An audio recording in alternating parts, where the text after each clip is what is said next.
Is it a good idea to buy the Z Fold 3 in 2022? First things first, if you're already using the Z Fold 2, might be a good idea to skip the model and upgrade to the next one. But if you never had a folding phone before, this might be the best time to buy one.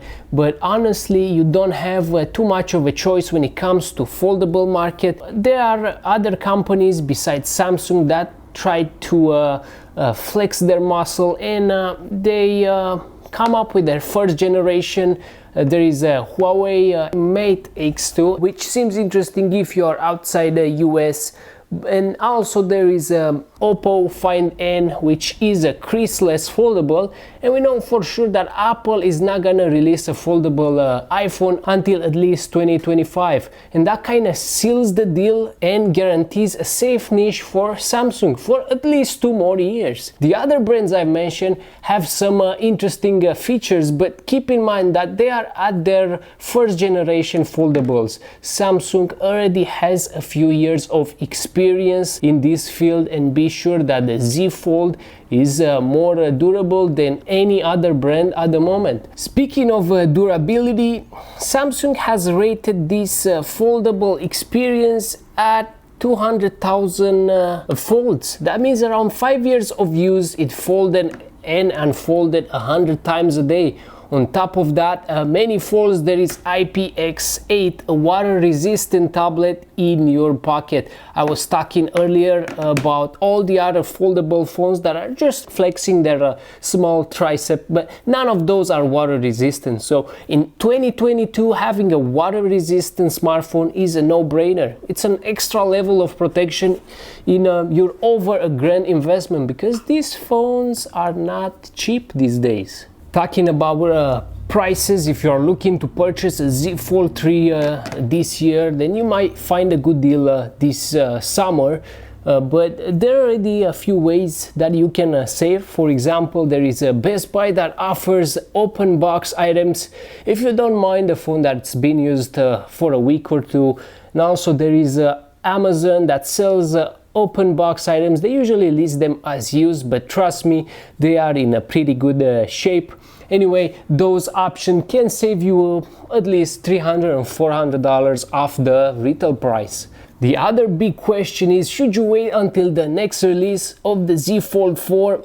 Well, let's put it this way, between Z Fold 2 and the Z Fold 3, there wasn't a huge difference. Camera-wise, they use the same cameras, and don't get me wrong, but those are not the worst cameras. The average consumer snapping a photo or two a day is just enough. They still produce good quality pictures, so we know for sure the Z Fold 4 will have better cameras. At least that would make sense. Design wise, there were a few improvements between the Z Fold 2 and the Z Fold 3. Small things like edges being less sharp, and the Z3 become a little bit lighter. And of course there is some specs upgrades to the 3rd generation, of course, and basically they just give it a small polish, that's call it that way. But we have some new information about the Galaxy Z Fold 4. Those are some rumors, which comes from one of the rumors comes from the Korean leaker Yux1122, says that the phone will be getting cheaper. The Z Fold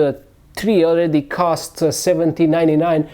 Would be quite welcome news, but I don't think will be more than $100, to be honest with you. And regarding the design, I think Samsung will stick with the same design as the Z Fold 3 when making the Z Fold 4, and hoping that they won't go too crazy with it and create something like what they were flexing at CES this year or something like this. However, a few changes have been tipped by another leaker. They claimed in a post on a Korean blogging site, Naver, that Samsung is considering ways to reduce the phone weight by reworking its hinge and improving the waterproofing and dust proofing. Well, that's also great news. A lighter phone that is less susceptible to water and dust damage sounds good. Anything that protects the investment is good news, and it's it's welcome. Another main design flaw that I would like to see fixed in the future generation of the Samsung is the crease. For now it's visible, it's there, you can touch it. I know there is a technology available to make the screen completely flat. Huawei did it with their model, Oppo did it as well.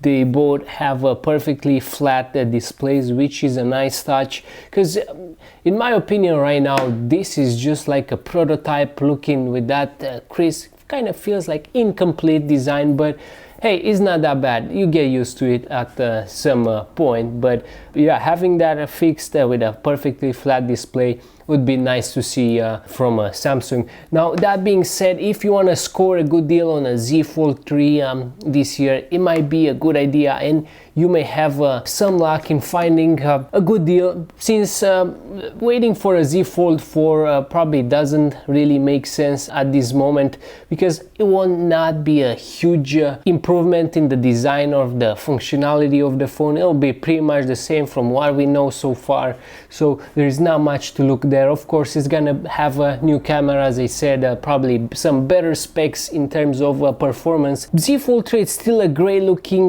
device at the moment, and it's fast, it's responsive, and it'll probably be like this for at least 2 more years or so. That's it for this video. Thanks for watching, and if you like this kind of content, please click like and subscribe to this channel. I will see you in the next video.